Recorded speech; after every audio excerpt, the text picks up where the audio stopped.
ہے کہ یا رسول اللہ تیرے کرم کا تیری عطا کا نقشہ ہی کچھ ایسا ہے،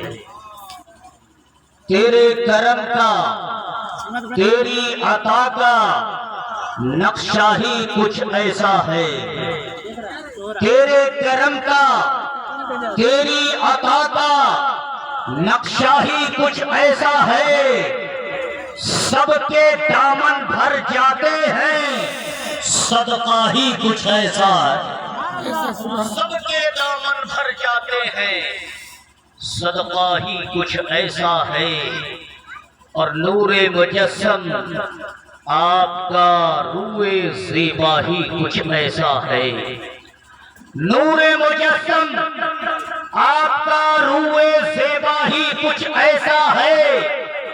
دیکھ کے کیوں ایمان نہ لائے جلوہ ہی کچھ ایسا ہے،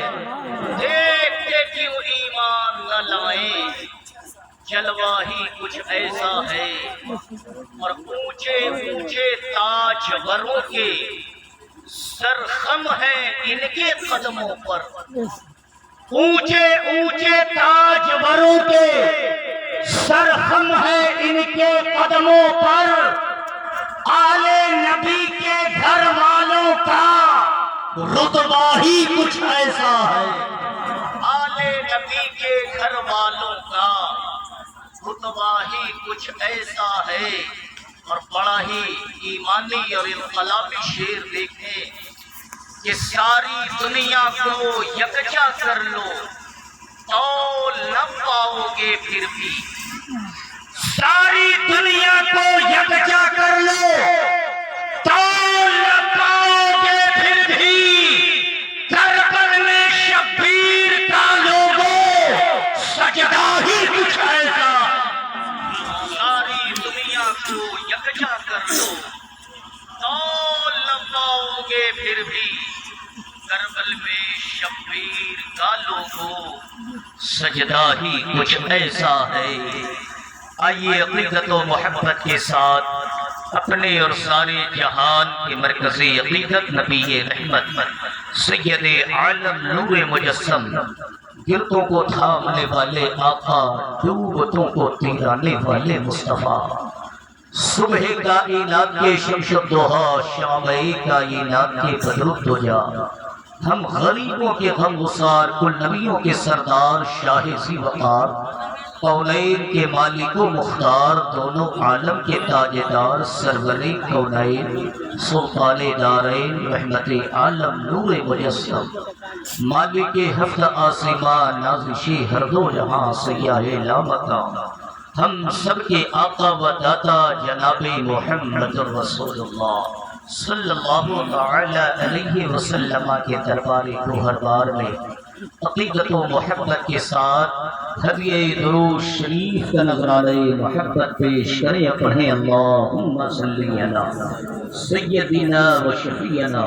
حبیبنا مولانا محمد بارک وسلم، صلو علیہ صلاۃ و سلام علیک یا رسول اللہ صلی اللہ تعالی علیہ وسلم۔ حضرات محترم،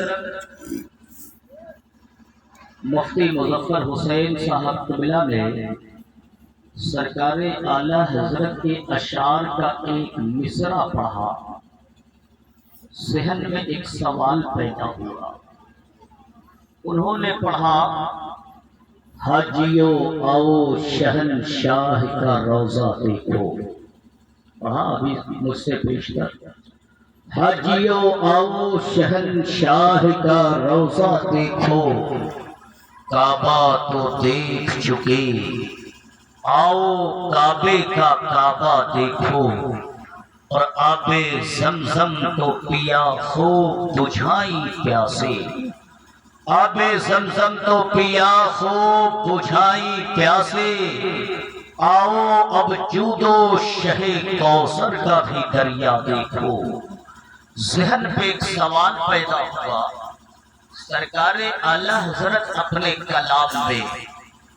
بتانا کیا چاہتے ہیں، مراد کیا ہے؟ حاجیوں آؤ شہنشاہ کا روضہ معاملہ تو سمجھ میں آ گیا، باتیں تو سمجھ میں آ گئی، مرادیں کیا ہے وہ بھی حل ہو گیا، بتانا کیا چاہتے ہیں وہ معاملہ بھی مکمل ہو گیا، بات سمجھ میں آ گئی، مگر نچلے مصرے میں جو اشعار پورا ہو رہا ہے، اعلیٰ حضرت فرماتے ہیں کہ کعبے کا کعبہ دیکھو،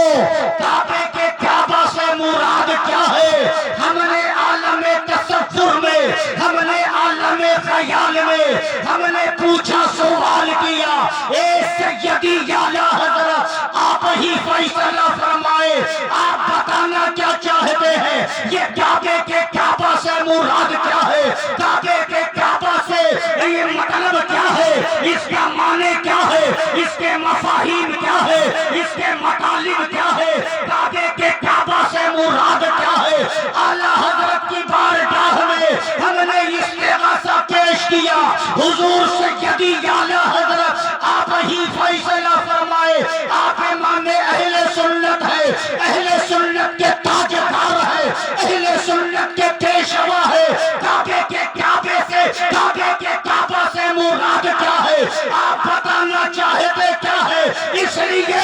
کہ آدم کی آدمیت پکار رہی ہے، میرا قبلہ کعبہ ہے، یوسف کا حسن پکار رہا ہے، میرا قبلہ کعبہ ہے، حضرت نوح کا جلال پکار رہا ہے، میرا قبلہ کعبہ ہے، حضرت یوسف کا جمال پکار رہا ہے، میرا قبلہ کعبہ ہے، حضرت عیسیٰ پکار رہے ہیں، میرا قبلہ کعبہ ہے، حضرت اسماعیل ذبیح اللہ پکار رہے ہیں، میرا قبلہ کعبہ ہے، ابراہیم خلیل اللہ پکار رہے ہیں، میرا قبلہ کعبہ ہے۔ ہم نے کعبۃ اللہ سے سوال کیا، اے اللہ کے پاکیزہ گھر، اے اللہ کا محترم گھر، اے اللہ کا محترم گھر، تو ہی فیصلہ فرما کہ تو کس کا تیرا قبلہ کون ہے؟ تو کعبۃ اللہ سے آواز آئی کہ آدم کا قبلہ میں ہوں، موسیٰ کا قبلہ میں ہوں، عیسیٰ کا قبلہ میں ہوں، یوسف کا قبلہ میں ہوں، یونس کا قبلہ میں ہوں، ہود کا قبلہ میں ہوں، زکریا کا قبلہ میں ہوں، یحییٰ کا قبلہ میں ہوں، ادریس کا قبلہ میں ہوں۔ ہم نے کہا اے کعبۃ اللہ، ہم نے بھی دیکھا ہے کہ آدم کا سر تیرے آگے جھک رہا ہے، آدم کا سر تیرے آگے جھک رہا ہے، ابراہیم کا سر تیرے آگے جھک رہا ہے، اسماعیل کا سر تیرے آگے جھک رہا ہے، ادریس کا سر تیرے آگے جھک رہا ہے۔ اے کعبۃ اللہ، تو ہی فیصلہ فرما کہ تیرا قبلہ کون ہے؟ تو کعبۃ اللہ سے آواز آئی کہ آدم کا بھی قبلہ میں ہوں، عیسیٰ کا بھی قبلہ میں ہوں، موسیٰ کا بھی قبلہ میں ہوں، یحییٰ کا بھی قبلہ میں ہوں، ادریس کا بھی قبلہ میں ہوں۔ تو میں نے پوچھا اے کعبۃ اللہ، جب ساری دنیا کا قبلہ تو ہے، ساری دنیا کا قبلہ کعبۃ اللہ ہے، تو کعبۃ اللہ کا قبلہ کیا ہے؟ تو کعبۃ اللہ سے آواز آئی کہ ساری دنیا کا قبلہ کعبۃ اللہ ہے، اور میرا قبلہ روضہ رسول اللہ۔ سبحان اللہ، سبحان اللہ۔ ساری دنیا کا قبلہ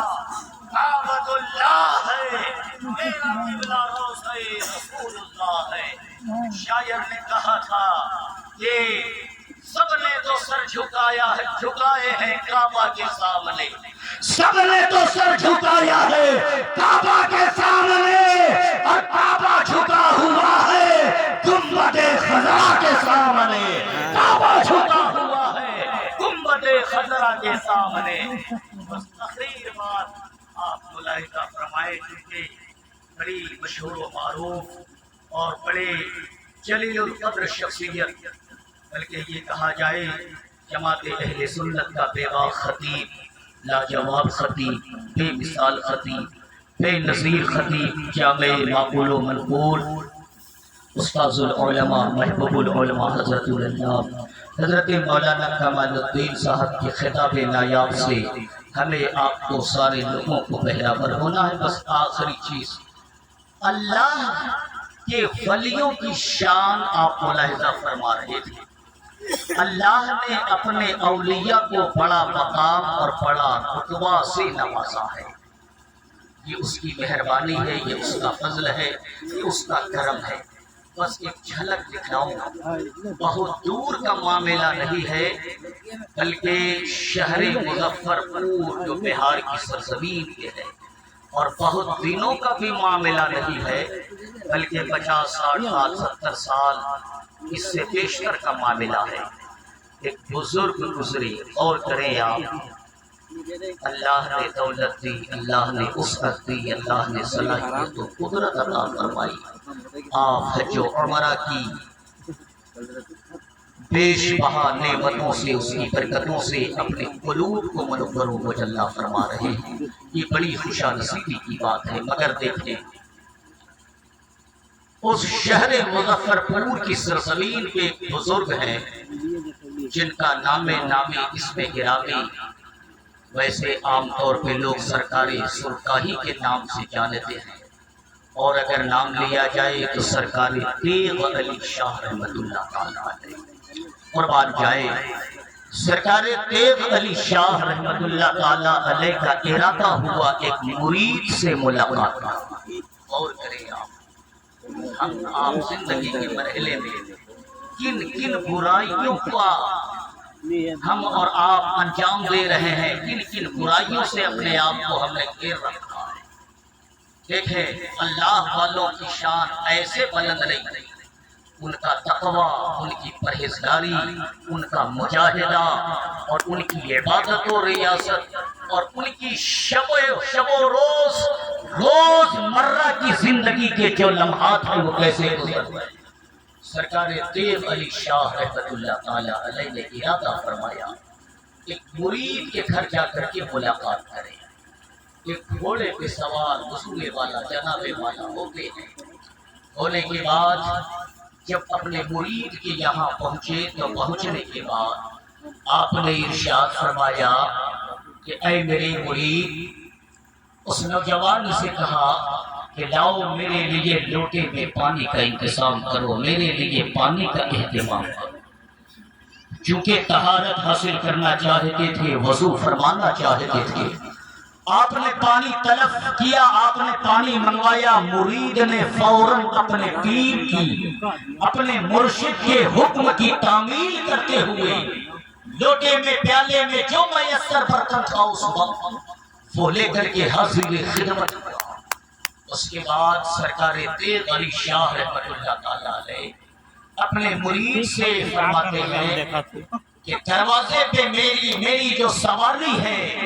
جس پہ سوار ہو کر کے میں آیا ہوں تیرے گھر تک، باہر میں میرا گھوڑا بندھا ہوا ہے، میری سواری وہاں موجود ہے، اور میری سواری کے لیے تم اس کی خوراک کا انتظام کرو، اس کے کھانے کا انتظام کرو، اس کے لیے اہتمام و انتظام کرو۔ مرید فوراً حکم کی تعمیل کرتے ہوئے اس کے لیے کھیت کی طرف نکلا۔ ادھر سرکار تیغ علی شاہ رحمت اللہ تعالیٰ علیہ وضو فرما کر کے طہارت حاصل کرنے کے بعد آپ اپنی نماز میں مشغول ہو گئے، رب کی عبادت میں مصروف ہو گئے۔ تھوڑی دیر کے بعد وہ خادم گیا، وہ مرید گیا، وہ غلام پہنچا کھیت میں، اور وہاں سے اس گھوڑے کے لیے، اس جانور کے لیے چارے کا، خوراک کا اس نے اہتمام و انتظام کیا۔ اس کے بعد لے کر کے گھوڑے کے سامنے جو سواری ان کی تھی اس کے آگے لا کر کے وہ چارہ ڈال دیا۔ تھوڑی دیر تک وہ گھوڑا چارہ کھاتا رہا، دانا کھاتا رہا، جو انتظام کیا گیا تھا گھاس وغیرہ کا وہ تناول کرتا رہا۔ مگر تھوڑی ہی دیر میں اس کی مرید کی نظر پڑتی ہے کہ گھوڑا زمین پہ اچانک گر پڑا کھاتے کھاتے، اور جب گر پڑا تو اس کی ناک سے پانی بہنے لگا، اور منہ سے جو چارہ اس نے کھایا تھا، جن گھاسوں کو اس نے نگلا تھا، جو گھاس اپنے حلق کے نیچے اس نے پہنچایا تھا، دیکھتا کیا مرید ہے کہ وہ چارہ بھی منہ سے باہر ہوا جا رہا ہے، وہ چارہ بھی منہ سے باہر نکلتا جا رہا ہے۔ پریشان ہو گیا، گھبرایا ہوا، بے تابی کے عالم میں، بے چینی اور بے قراری کے عالم میں پہنچا اپنے پیر کامل کی بارگاہ میں، پہنچا اپنے مرشد برحق کی بارگاہ میں، کہا حضور والا، جناب والا، او پیر صاحب بڑا غضب ہو گیا، معاملہ بگڑ گیا، جلدی چلیے ورنہ آپ کا گھوڑا دم توڑ دے۔ یہ بھی گھبرائے، یہ بھی بے چین ہوئے کہ معاملہ کیا؟ جب باہر نکلے حجرے سے تو دیکھتے کیا ہے کہ گھوڑا زمین پہ چت لیٹا ہوا ہے، پڑا ہوا ہے۔ قریب گئے، جانے کے بعد اس کے پیٹھ کو پشت کو سہلانا شروع کیا، رب کی بارگاہ میں استغاثہ پیش کرتے ہیں، دعا کے لیے ہاتھوں کو بلند کرتے ہیں۔ اے میرے مولا، اے میرے پروردگار، یہ جانور ضرور ہے، اے میرے مولا یہ جانور ضرور ہے، مگر میرے مولا یہ میرا بڑا وفادار ساتھی بھی ہے، یہ اشرف المخلوقات نہیں ہے تو کیا ہوا، مگر میرے مولا وفاداری اس کے اندر بہت زیادہ ہے۔ جہاں جانے کا ارادہ کرتا ہو، کبھی اس نے میرے لیے اس نے دھوکہ نہیں کیا، کبھی اس نے مجھ پہ ظلم نہیں کیا، بلکہ جہاں جہاں جانے کی ضرورتیں پڑتی ہے، جہاں جہاں جانے کی حاجتیں پیش ہوتی ہے، میرے مولا یہ ہمارا ساتھ دیتا نظر آتا ہے، ہمارا معاون بنتا ہوا نظر آتا ہے۔ اے میرے مولا یہ میرا بڑا اچھا دوست بھی ہے، یہ میرا اچھا ساتھی بھی ہے، اے میرے مولا بڑا وفادار دوست ہے۔ آگے بڑھتے ہیں، اس کے پوشت کو سہلاتے سہلاتے تو دیکھتے کیا ہے کہ اس کی ناک سے پانی بھی بہ رہا ہے، منہ سے چارہ بھی باہر ہو رہا ہے۔ رونے لگے زارو قطار، اس مرید کو بلایا، ادھر آؤ۔ مرید پہنچا، پہنچنے کے بعد پوچھتے ہیں کہ اے نوجوان یہ بتاؤ، اے نوجوان ذرا یہ بتا، تو نے میری سواری کو، میرے گھوڑے کو کون سی خوراک، کس کھیت سے تم نے گھاس ڈالا؟ وہ مرید کہتا ہے حضور وہ سامنے جو کھیت دکھائی دے رہا ہے، سامنے جو کھیت نظر آ رہا ہے، حضور والا جناب والا اسی کھیت سے ہم گھاس کاٹ کر کے لائے، اور لانے کے بعد آپ کے گھوڑے کو ہم نے لگا دیا، چارہ ڈال دیا۔